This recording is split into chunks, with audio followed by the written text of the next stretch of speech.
All right, what's going on, folks? Hope you're all doing well. Welcome back to another episode of the Bordello. It's good to be back. Now, before we get into all the chat about what's been going on in the world of gli Azzurri and the Italian national team, which I realize is the same thing I just said twice. I just kind of wanted to show that I could roll the two R's correctly. A lot of people pronounce the Italian national team's name, gli Azzurri, like you might in Spanish. Gli Azzurri.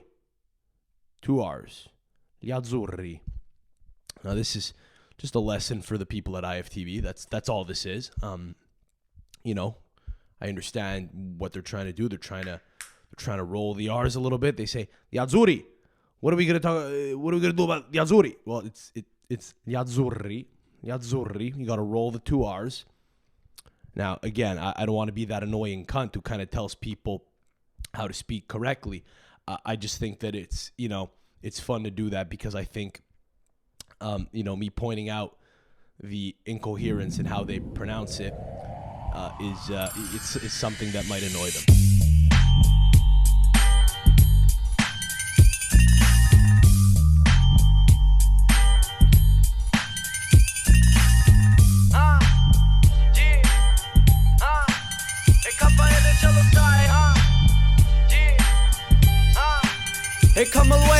As a matter of fact, that's the new modus operandi here. That's the new MO.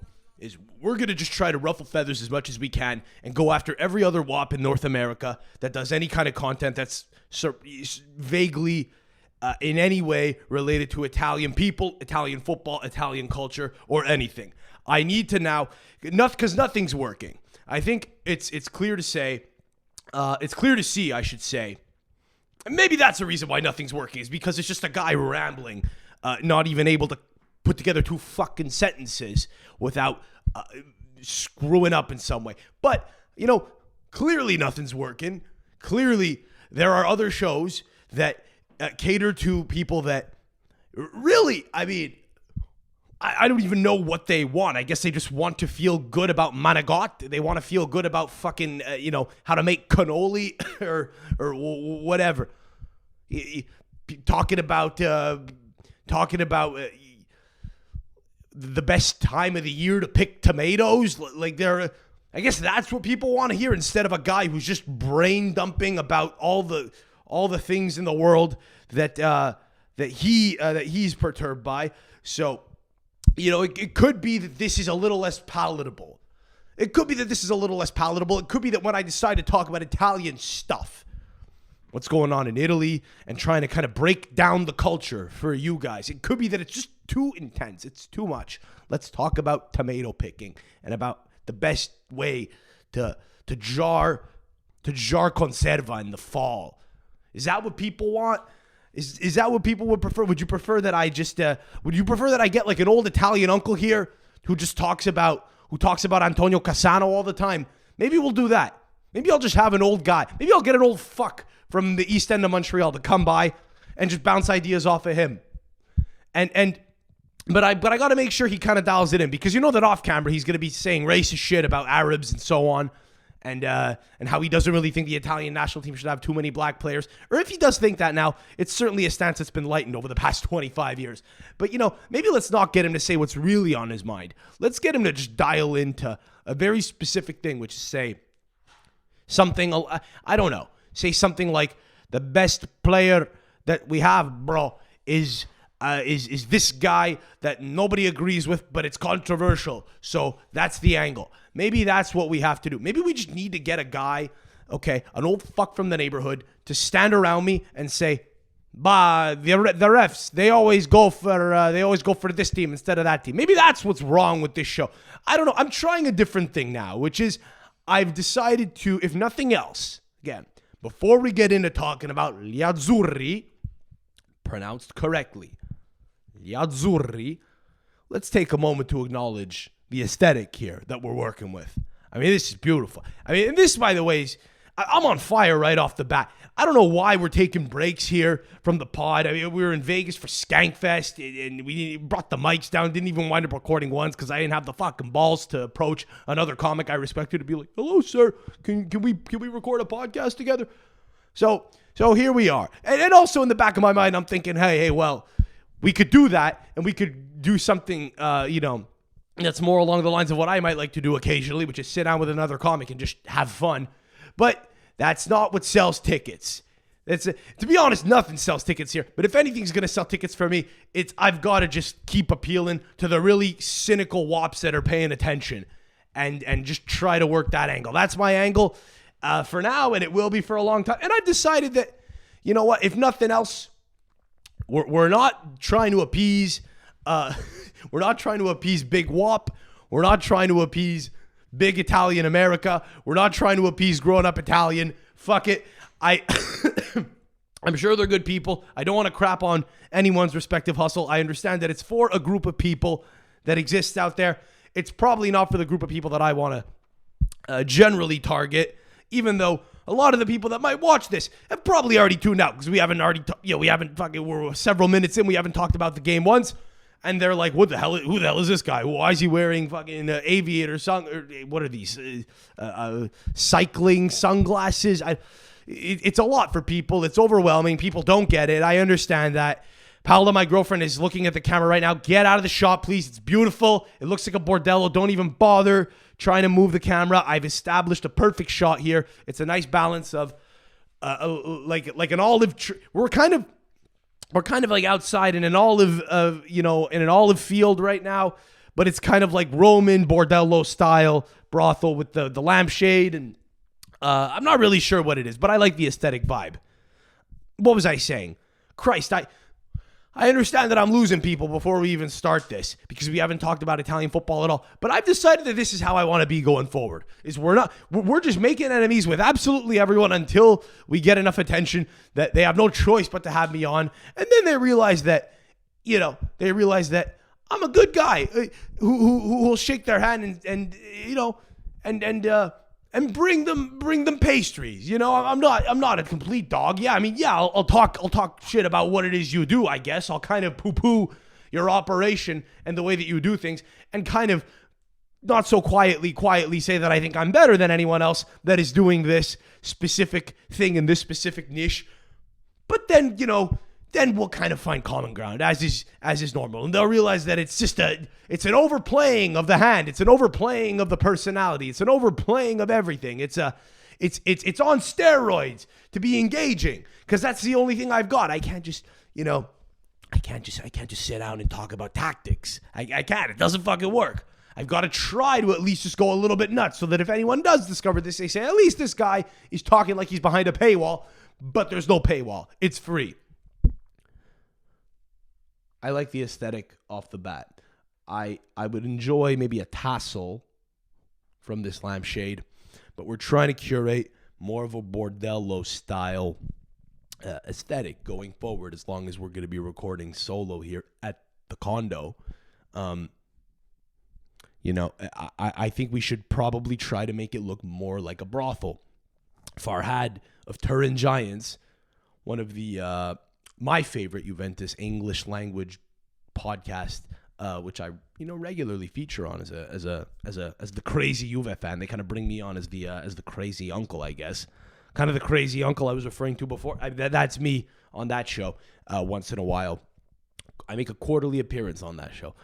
Anyway, he came on a few weeks ago and he said we should probably lean into like the Bordello style. Like we should make the pod look like a proper old school like European Bordello. And I don't know if that'll be like a Roman Bordello with like fucking leaves here and foliage, or if that'll be like a red light district, maybe Parisian Moulin Rouge. Is Moulin Rouge is that even a red light district thing in Paris? I don't know. It sounds like it should be. I think it's actually a performance venue. But in any event, I'm happy with the vibe here. And I hope I hope you guys are all as well. And I think it'll be a nice relaxing setting through which to break down the latest happenings with the Italian national team. We're coming to you on the back of an interesting game the other day. All right, let's take it down a little bit. That was too much off the gate. We got to kind of dial in here. We got we got serious shit to talk about here, bro. We got to talk tactics. We got to talk about controversy, red cards, selection, bro. Bro, I'm Italian, bro. I'm wearing an Italy jersey, bro. I got these fucking sunglasses on, bro. Look at me. I go to the gym, bro. I got a fucking Scarface tattoo. It says Il mondo è tuo. Because I'm fucking brain dead and because I'm going to go retire to Miami one day when I've evaded enough tax from the state of New York. And then I can go live the way I really want to live, which is like a racist motherfucker with all my other fucking racist paisans, and we could all just be like, we could all just inbreed together, like our ancestors used to do in a fucking little village somewhere in the south of Italy. Just inbreed. That's who I look like right now. I'm okay. I'm gonna take this angle here to start off when reflecting on Italy's 2-2 draw against Belgium the other day. By the time you're listening to this, it might be a couple days since the game is taking place. We'll be recording another one right after the Israel game. Don't worry, we're kind of gonna get back into the flow of things this week. And one thing that's great about what I do is I'll talk about recent shit that's happened just after everyone's done looking it up on YouTube, by the way.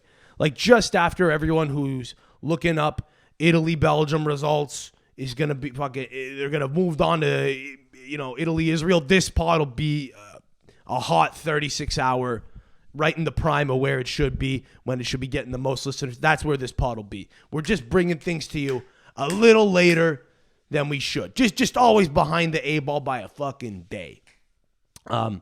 Always behind the A-ball by a day. The A-ball being when a bunch of random people look shit up on YouTube and think, hey, this looks interesting. He looks like a competent, serious football content creator. And then they just hear me take a dump on podcasts that they've never even heard of for, I would assume, I would assume that there's a chance they may not have heard of them, or maybe they have. I don't, doesn't really matter. Here's my thinking is the pods that we now shit on, and it'd be pretty sad if this wasn't the case. So we have to, just for sanity's sake, assume this. We have to assume that the pods that we're now crapping on relentlessly until they give us any attention, the new sworn enemies of the pod, which by the way, I'm swearing them as my enemies for no real reason, other than the fact that, to be fair, Marco from IFTV did say he would come on the pod a year and a half ago and didn't. And I kind of gave him a pass, and a lot of people said, hey, not for nothing, that's a bit of a scumbag move. He just ghosted you. And I said, yeah, but, I'm sure he's a good guy. That's kind of the stance I've always taken. I could lean into the other side and say, yeah, fuck him, he is a scumbag, I'll respect him when he knows how to pronounce Azzurri correctly. But alas, I've never taken that stance. I've always been more, I've always been Switzerland. I've always kind of taken the middle ground. And, I understand that it may be seen as a little bit of a weird move, right? To be the littler production going after the big guys. But, I gotta do that. I gotta take, maybe the problem is I've been too nice. I gotta try to take food out their mouths. Maybe that's the fucking problem, is I gotta start going for the jugular. But my real goal here is to just keep upsetting them enough to the point that I become a nuisance, and then I got to become bigger than them. That's the ultimate goal, and I'll die trying if it never happens. That's quite all right. The hope is that people will get fed up of it eventually, because it's not, it's got no bite to it. You can only get so many bald guys on a panel before it kind of just, before you kind of go, all right, this is a bald guy from Brooklyn talking about tactics and talking about Spalletti, who can't say Spalletti. He says Spalletti. Again, the double pronunciation of the L's. That's actually, listen, my new rule is, if you listen to this pod and you're an Italian kid, or you kind of have any link to Italy, all right, and you consume other Italian content, the benchmark of whether or not you should be listening to them instead of me, or in addition to listening to me, is you have to listen to how they pronounce double consonants. If they say Luciano Spalletti's name, again, listen to how I just said it. Spalletti. Luciano Spalletti. If they say Luciano Spalletti, cut him out of your life. Stop listening to them. They don't know how to fucking speak the language at a proficient enough level, and they're trying to cosplay. That's fine. It's fine if you don't speak the language. But it's like, if you're going the half measure, listen, I'm going to do the gay thing here. I'm going to do the really annoying fucking big homo thing and say, You suck. You can't speak Italian. Fuck it. I'm not going to take the more diplomatic approach and say, oh, that's all right. You're making an effort. Fuck it. For what? What's the point? What's the point? What are you getting on other shows that you're not going to get here? And I get that you get concise, straight to the point is what you get. We've been doing this for over 10, 15 minutes now. We haven't even fucking talked about the game. So I get that that's what you have to sift through here. You have to sift through psychosis before you get to the tactical talk on this show. But other than that, these people got nothing on what we got going on over here. And the goal is to just become enough of a nuisance to when they can't ignore me any further, because I know they are. I know they've all seen me growing up Italian football TV. I know you guys have seen the pod before. I know you guys have seen the clips before. At least that's what I will continue to tell myself. If I ever see you guys in person, I will shake your hand and say, I will shake your hand and hope to God that you do not uncover these tapes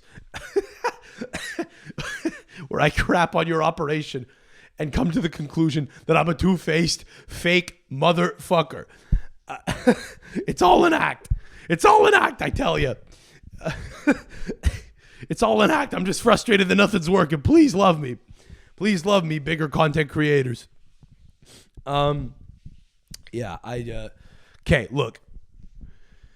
Fuck, I'm exhausted already. We haven't even talked about a fucking tactic at all. Look, Italy drew Belgium 2-2. What a great start to the game. Like, truly, what a great fucking start to the game. I mean, a minute in, Andrea Cambiaso scores a really nice goal set up by, I guess kind of set up by Federico Di Marco, who had an incredible game when he was on. I think he was kept on the appropriate amount of time. I like what Spalletti's been doing the last little while of keeping him on until he can't run anymore, then getting Udoge on. That feels fine. But I do think that, and again, look, overall the game and how it finished kind of left us with a little bit of a sour taste in our mouths. But let's kind of go through it chronologically, because right off the top when the game started, it felt incredible. It was beautiful to watch. When we had the full 11, guys on the field that we started off with on the pitch, I mean, we were great in transition. That's actually how that first goal came, was just through a really quick transition that Di Marco then was able to, feed the cutting ball through with to Cambiaso cutting across on the other flank. But it was created through good transitional play and good breakage of the lines. The first 20 minutes of the game were beautiful, man. The first 20 minutes of the game, I kept thinking, and again, I know a game's 90 minutes long, but the first 20 minutes of the match, we're in a real state of flow, it feels like.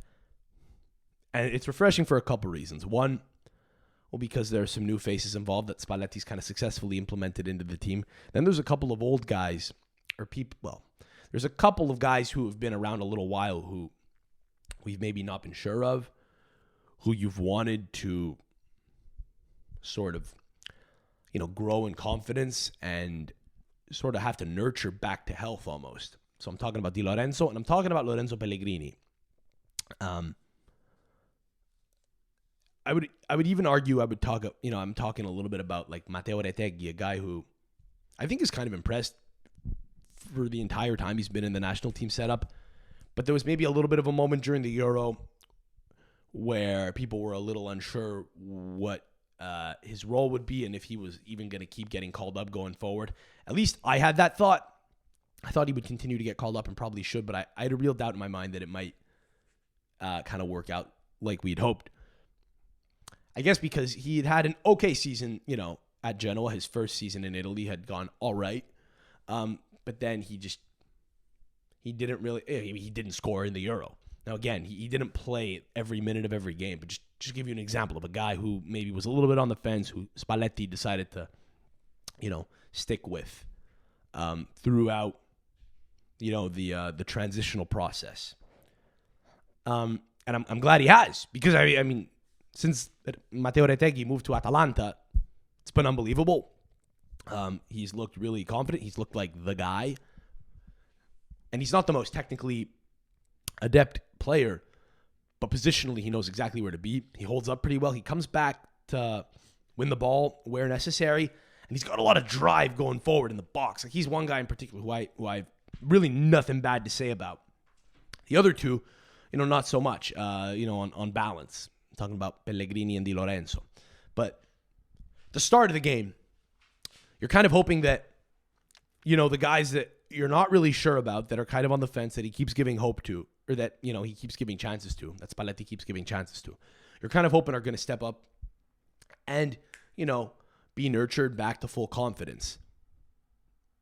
And when the game starts off as good as it is, you think, well, great. Every guy that's a member of this setup, every player that's a member of this 11 kind of has a part in this. Even if they're not really playing in a very flashy way, they all feel like they're part of a successful system.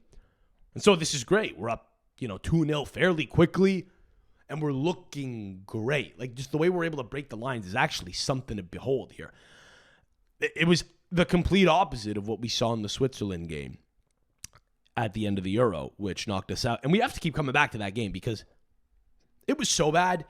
But, not only because we didn't play effectively, but because the way that we seemed to have approached the game, the way that the players went about playing it was not encouraging in any way, except for maybe the way that Donnarumma played in goal and the way that Chiesa, who's out of the system right now, who's out of the setup, as he's kind of, not really gotten a ton of minutes at Liverpool yet.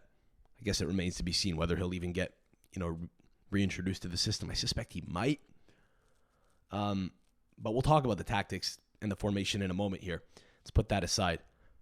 In the Switzerland game, kind of Chiesa was the only real guy that I think looked really encouraging, and everyone else kind of went about it in a way that was really troubling. It was like everyone was scared. Everyone was bamboozled, overwhelmed with info that the coach had clearly given them, and it was too much. They couldn't put it into practice on short notice, but there seems to have been some kind of shift here. I don't know if it's because of maybe a couple of little personnel changes in midfield. I suspect it is, to be honest. I think it's the implementation of Tonali and the I guess the reintroduction of Sandro Tonali into the team, but really, a player who Spalletti never had access to, right? Because as soon as he came into the role, he got banned. Tonali did last year, pretty much. But the introduction of Samuele Ricci into the team was also, I think, a really positive thing. Which isn't surprising. I mean, Samuele Ricci plays every minute for Torino, and he's a guy who his team's play regularly goes through.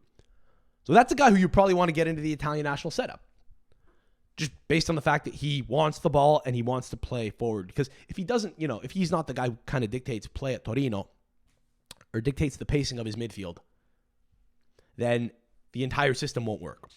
So he's a guy who has a lot of responsibility at club level a lot of the time.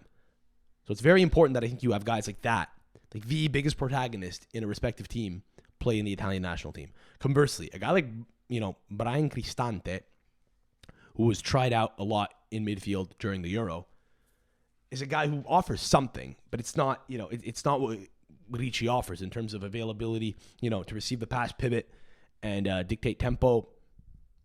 Cristante doesn't do it in a way that's as flairful, and that's a real issue. When you want to play the way that Spalletti wants to play, which is positively going forward, possession dominant, but again, very dynamically. I know that's a buzzword, but what I mean by that is you saw it in the first 30 minutes of the match. It was completely dynamic. Every time we would receive the ball on the turn, we were able to break lines.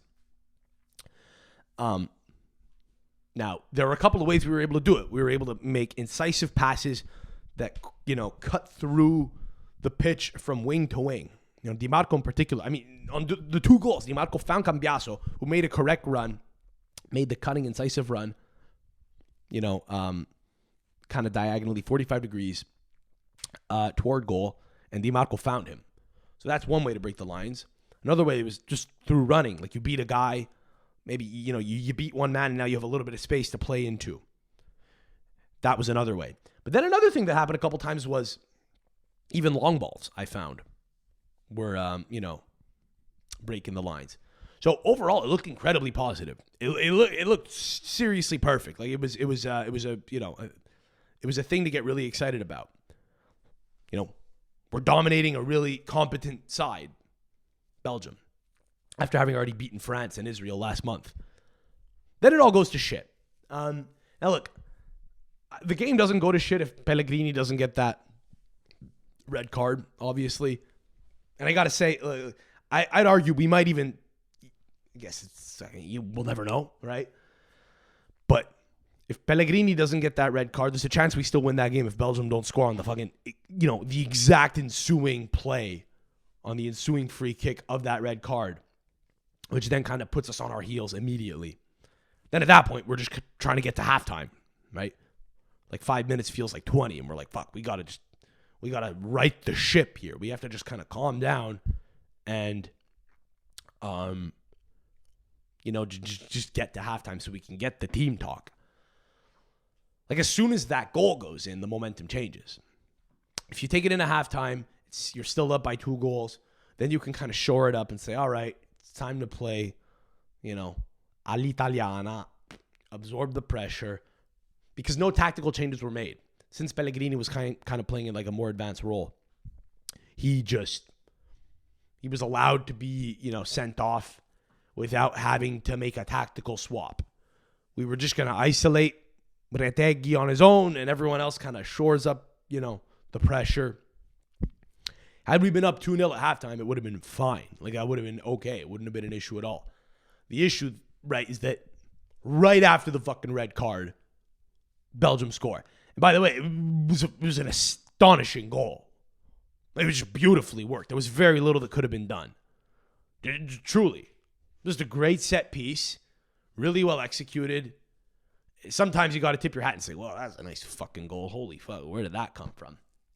As soon as it goes in, you think, fuck, well, that's the whole game change now. Things could really, as if things hadn't shifted enough, right, with the red card before halftime. But then for the goal to immediately go in, you go, well, all right, we have a game now, I guess. There goes all the positive, effusive shit that I wanted to, say on the pod about how this is a beautiful thing that we're experiencing. What a great turnaround. Fuck, it could all go to shit now.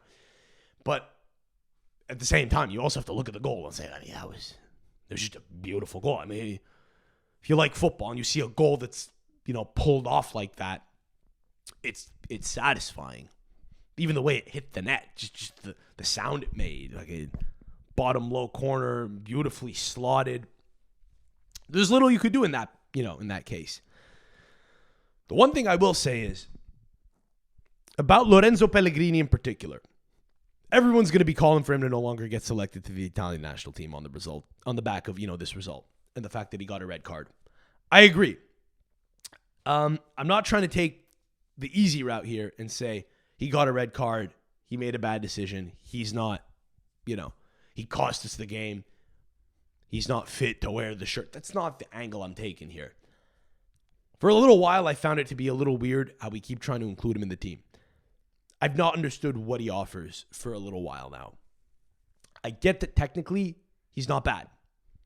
I'll bet you in training he's very impressive and probably rarely puts a wrong foot in. And I get that, he's the captain of Roma. You're playing at the Olimpico in Rome. A beautiful stadium, by the way. I love playing at the Olimpico where, and again, it's a dump, but, it's like 2/3 of the way full, 45,000 out of like, I think 70 or 60. It's, it's like 3/4 full, ton of empty seats, but it's beautiful. You could see the ambulance at 11 o'clock on the fucking north side. You could see the ambulance through the tunnel. I mean, that's kind of, one day every stadium will be modern. In Italy, probably not in our lifetime, let's be honest. But one day every stadium that we know now will not exist. It'll be modern. There won't be a track. Like when you see something like that, just a big stadium, tons of empty seats, entirely empty sections, entirely unoccupied sections with an ambulance down the fucking tunnel that you could see on television. You see that and you go, all's well, all's nice in the world. This feels viscerally good. It's like the smell of a fresh, strong short coffee. It makes you feel good. It makes you feel at home. You come home and someone's making just a homey farmer's pasta fagioli, just fucking, just rich vegetables and oils and bubbling up, and it feels comforting. There's an ambulance there in the Stadio Olimpico, a dump of a stadium that's at the same time kind of beautiful because of how ugly it is, but it's also been, renovated a little bit, and it's just in that middle ground of kind of okay, acceptable stadium infrastructure. But it's got a twinge of that, hey, if we don't have this ambulance here and someone goes into cardiac arrest on the field, people are getting sued. People are getting sued for malpractice because of the fact that we didn't have this fucking ambulance right here. We may as well be in Romania right now. That's one thing about Italian football, is it's the perfect, beautiful balance between Romania and England, the infrastructures and so on. There's a long side tangent about the Olimpico. We're talking about Pellegrini. Look, so he's the captain of Roma. He's an experienced guy. He's more experienced than some of the other players that are in the side currently. And as long as he's been healthy, he's always been getting included into the team, into the setup. He's never been to a major tournament. He's except for this past summer, excuse me. But he's not a guy who's like, he's a guy that would have been at major tournaments had we qualified for World Cups and had he been healthy at the last Euro. But the fact is, he hasn't. So what are we losing if we fucking cut him? You know what I'm saying? It's not like we have a guy who we have any emotional attachment to. And here's my deal with him is I don't hate him as a player, but I don't love him as a winger. And he kind of winds up playing as a more attacking option who's asked to often kind of shift out to the left wing. And he slows things down. Like, he just slows things down. When you see Ricci on the ball, going forward, cutting. When you see Tonali on the ball, going forward, cutting. Able to, turn pace really well. Like I don't know. Like, let's give Pisilli a try. I think he's a pretty modern, creative player. When Pellegrini was younger, we might have thought he was, a guy who could play in a fantasista role almost. But then, time passes. He's been injured a ton. It could just be that he's not as dynamic as we might have hoped he might have been when he was a kid. And yet he's good. He's still a decent player. He'll do a job for his club side, but I don't love what he offers to the team. Just genuinely.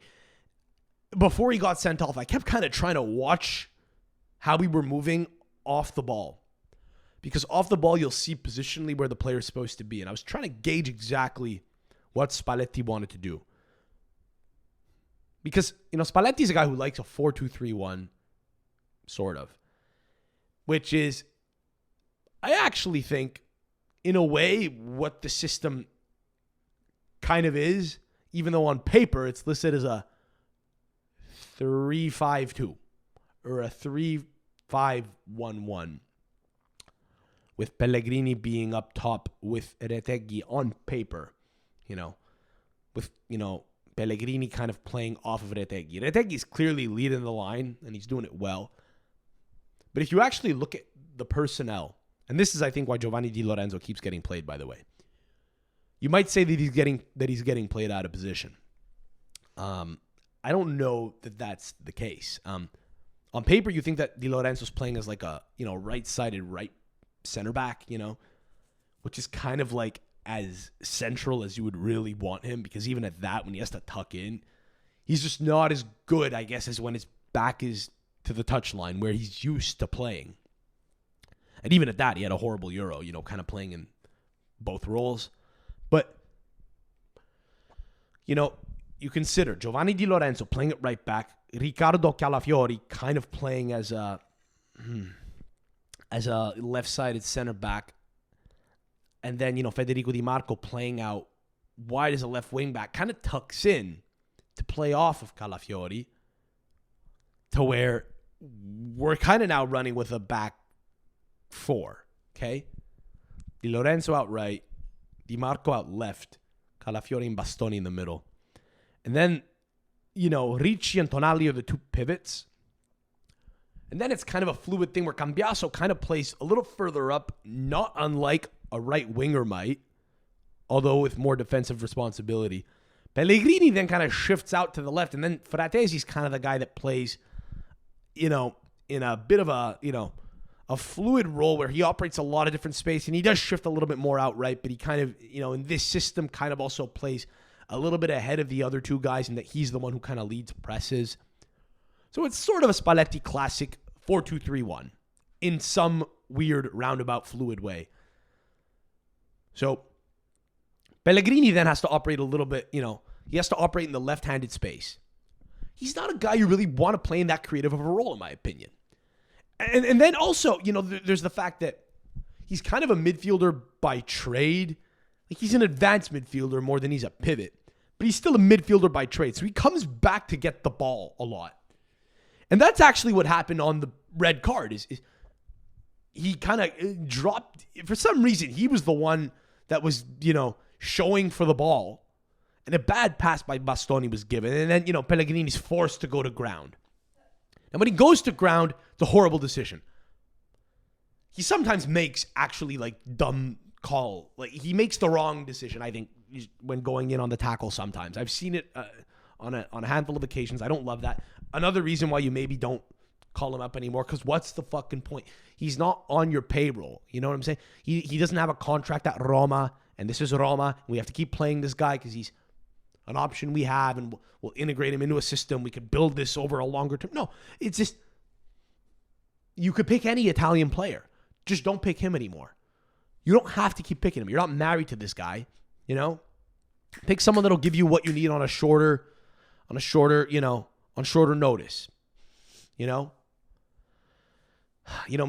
maybe a guy like Chiesa playing out left is a better option if we kind of integrate him back into the team. If he kind of plays as the, wide attacking option off of whom Reteghi's kind of supposed to play. Fuck it. Because when Pellegrini goes to ground there, studs up, it's kind of like he knows he's not winning the ball, but he's like, I got to do something. Let's just go down to ground.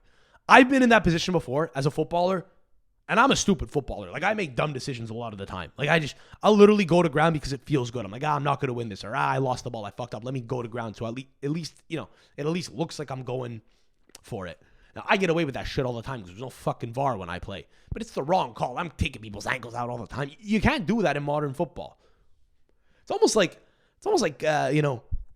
young players down the line, I think, are going to have to be more disciplined than current players are, because when current players were kids, they developed habits that could exist before everything was scrutinized, by video assistant review. So it's almost like footballers now are going to know, hey, listen, even though at the U12 level we don't have VAR, you watch football and you kind of know what you can and can't get away with. And you would almost hope that they might be able to kind of, apply that into how they play. And yet it may never happen, because when you're a kid and you're 12, you don't have VAR, so you're not used to VAR. So you're trying to, maybe pull on a guy's shirt and get away with shit that you ultimately won't be able to get away with when you're older. If you, decide, keep going, and if you ever achieve, top level football. But at the level that you're at now, you can get away with it. So you keep doing it. You keep pulling on the shirt. That's why I think VAR is always going to keep fucking over players. Like, VAR is going to keep catching players in the act of doing something wrong, because you're just conditioned to do it. You step on a guy's ankles behind the play because I'm 13 years old. And if the assistant referee doesn't see it, then I got away with it. And it's an advantage for my team. It's like, you can't do that when there's VAR, but you develop the habits without VAR, I guess. Look, I don't know. I think his brain's cooked. I think he makes stupid decisions. I think he goes down in the wrong at the wrong times a lot of the time. I've seen it a couple times. I'm telling you, it's I don't find he offers anything at all anymore. There's no fucking point. There's actually no point of having him as the attacking option. I'd much rather have a guy like Daniel Maldini, who I hope gets a chance against Israel, because what's the point of calling him up otherwise, right? If you're going to call up a guy with that name, yeah, he's there on merit. Like, he had a good season last year, and he's looked like a pretty important focal point for Monza this year, even though they haven't had a great season overall. Like, Daniel Maldini is a good creative player who we've not given a chance to yet. So give him a chance and see what happens. You have to.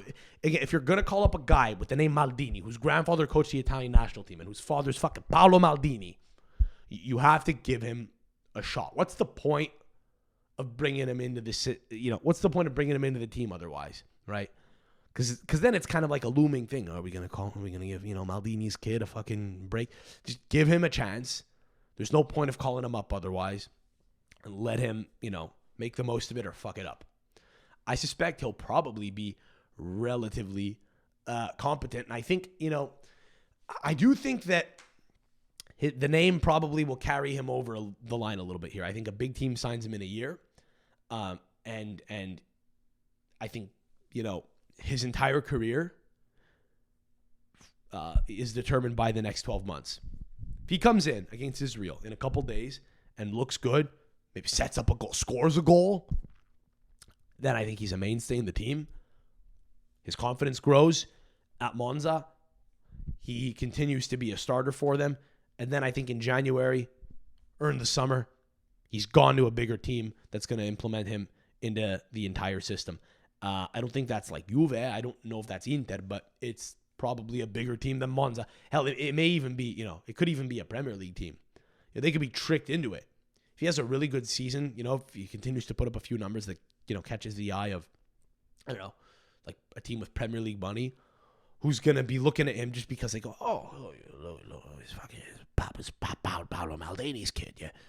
That was a horrible English accent. But I still think that, I still think that there's a chance he gets into a bigger side next year. And then, confidence grows as a result. Shit really does compound that way. If you look at like what happened with Calafiori, like a year ago, he had just signed for Bologna from a Swiss team. I think it might have been Basel. He was given confidence. He was given a starting role. He grew into it well. And, and now he's a stud. Now he's a star. He plays every minute for Italy, and he's doing well at Arsenal. Like he transferred to Arsenal, and the fans there love him. And with good reason. Like he's had a really, strong start to the campaign because he's a guy with great mental fortitude. And again, like you kind of already knew that because he bounced back from that bad injury when he was like 16. That horrible like leg break that everyone always talks about. But like you kind of see which younger players have the potential to grab the bull by the horns and make something of opportunities that are given to them. You just have to give them opportunities and put them in positions where they can then, show that they have it. I think Maldini's kind of at a point where it was a bit of a rocky road for him. Like he was at Milan a little while and, they put him out on loan as is customary and, that's never easy, but he's kind of forced, the hand of a guy like Spalletti here. Like over the past couple of years, he's always been a prominent player. The past 2 years in particular, he's been a prominent player in whatever team he features in. Like I remember at Spezia, he was doing all right a couple of years ago. Like he actually looked like a guy who had a lot of potential. And you wonder if he had just been given more of an opportunity at a bigger club, like would it have happened faster for him? I mean, maybe. You just have to put people in a position where they could show that they've got it. And that's what you see happen with younger French players. Younger French talent gets a chance immediately. And they're kind of forced to adapt or not. And that's how you have a good, that's how you have such a constant crop of younger French guys coming up. I think that are coming into first team football. So, yeah, I would give, Daniel Maldini a try, especially now that Pellegrini's out. And apparently they were actually trying him out with Raspadori behind Lorenzo Luca the other day in training. I think like yesterday or today in training. So, yeah, I don't suspect that that'll be the trident that starts against Israel unless Retegui is suspended, but I don't think he is. I know he had a yellow going into the game, but I think he didn't get one against Belgium. So, in all likelihood, again, Matteo Retegui is going to be the guy that starts again. It's a pretty strong game right up until he wound up being the isolated solo forward, being in a good position to, capitalize on the chance that was given to him to score that one goal, which wound up being the goal that, got us the point. The goal that got it to a draw in the grand scheme of things. So I think Retegui probably starts, but yeah, I wouldn't be opposed to like tossing Daniel Maldini up there and seeing what happens. I mean, it'll be interesting to see how the game goes and what the selection is, and we'll kind of break it down in a couple days, I guess. But Yeah, I'll say this. Look, I don't know about, this is a weird kind of hill to die on, but I don't know about Alessandro Bastoni all the time. He's usually fine in that he's serviceable. Like he's all right at long ball distribution, and on the ball he usually is able to dictate the play at the back relatively well. But he's had a couple of moments that I haven't enjoyed where playing out the back, he hasn't just he's made a couple of bad, taken a bad touch maybe, or made a bad pass, and his was the pass that fucked over Lorenzo Pellegrini on the fucking red card.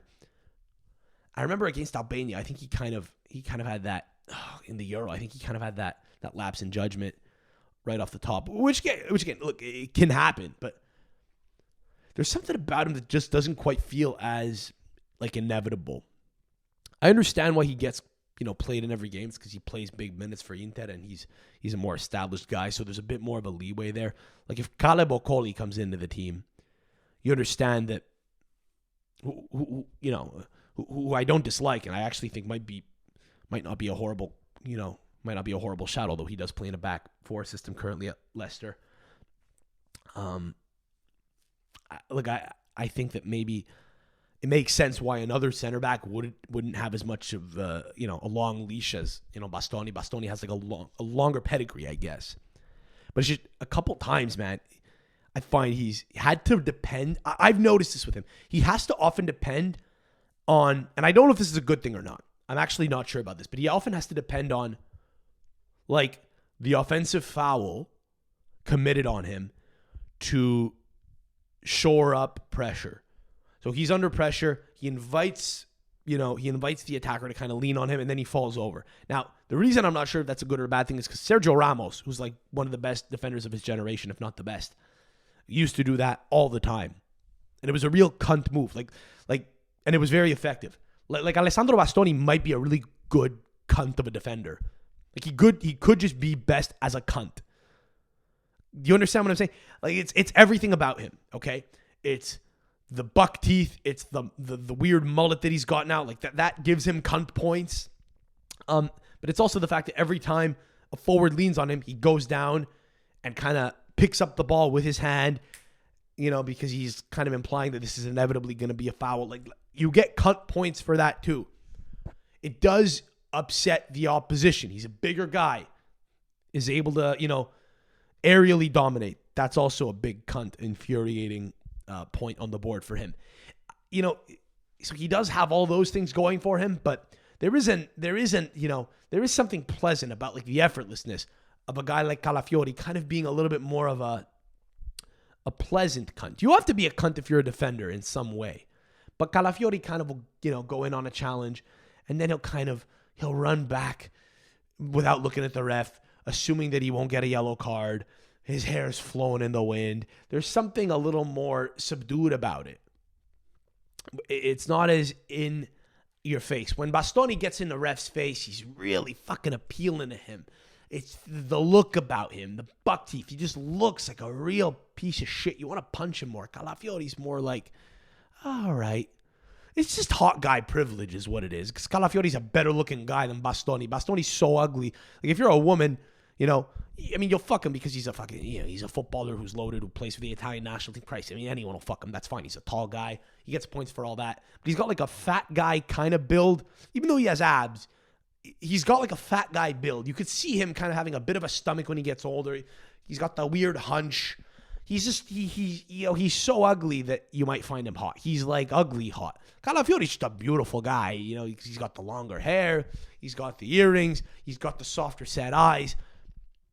So this all adds to the, it all adds, aura is the word that's often thrown around with Calafiori, but the aura that you give off, I think, kind of enables you to be a different kind of piece of shit as a defender. Bastoni's very in your face.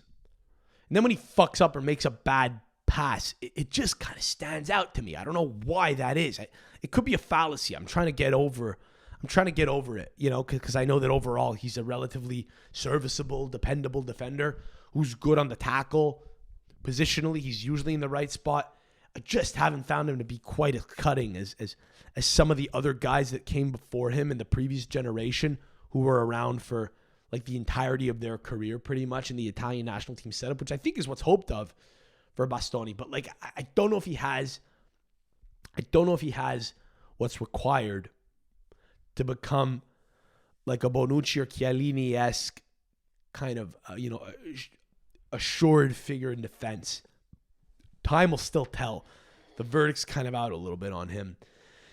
Otherwise, I mean, I'm trying to think of what else. That's about it, really, in terms of observations about the game. Like, I do think that overall we've taken a really positive step in the right direction over the past month in terms of how we now are able to play.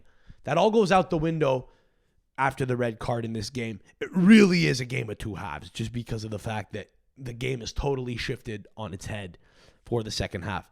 But overall, I'm going to say this is a pretty positive showing, despite the fact that, it was a missed opportunity to get all the points. We're top of the Nations League group, and I think we've been the best team in the group. How we play against France next month will be the ultimate test. I think how we actually play against Belgium and France next month will be the real, the real gauge for where we're at. Given the fact that there are going to be two games against, real League A level opposition, real top caliber opposition in, quick succession, back to back, without the experimental game that you could have against Israel, where it's going to be a tough game, but all right, we could. There's less of a threat from any of their individual players. So, yeah, I mean, we'll come back in a couple of days. We'll check in and assess the nature of things after the Israel game. But I think without Pellegrini now, it'll be interesting to see how we kind of experiment. And I would suspect, listen, I've actually not seen the news on this at all. I'm just going out on a limb and saying Daniel Maldini might play. He's probably not going to start. I think that might be, Raspadori, who links up pretty well every time he plays with Fratesi. They had that really good season together at Sassuolo a couple of years ago. I still think Daniel Maldini gets into the team, and I'm looking out for that. And I'm looking out for maybe a couple new faces getting included. Spalletti's going to want to win the game, so I think he's going to probably roll with a similar back three. But there's a lot of new faces on defense. Matteo Gabbia got called up for the first time, and Cala Boccoli hasn't gotten any real minutes, I don't think, since he's been getting, included into the squad over the past month. Be interesting to see if one of them gets in. It's probably not going to happen because, again, Di Lorenzo's got to be the right-sided. Di Lorenzo's probably going to be the right-footed, defender in that system just because, again, Spalletti wants a guy he could depend on to kind of shift out to right back. And I don't know. I don't know how much I like that, but I guess we'll see. I mean, we'll assess things as they come, and we'll see how it all plays out in the coming days. Thank you for tuning in. Much love to you all. Do the subscribe shit. Leave a like, whatever. I forgot to say it off the top. If you haven't, do that. And you could follow me if you want. The link's down below. It's I'm Sam Adamo if you're so inclined. And comments are good for the algo, but you know that. I don't know what I'm doing here. Nothing I do is ever gonna get this to the size and scope of Italian football TV. Not until I have a guy who's completely brain dead on the show to just talk about this team, they're not a serious team, man. They're not a serious team. Maybe that's what I need. I just need like a joker. I need a jester to come in and kind of just do retard shit. That might be good for the brand. Be horrible for the brand, but it'd be great for the pod. It'd be great for the show. Anyway, okay. Much love to you all. Catch you in a couple days after the Israel game. Alla prossima. Ciao.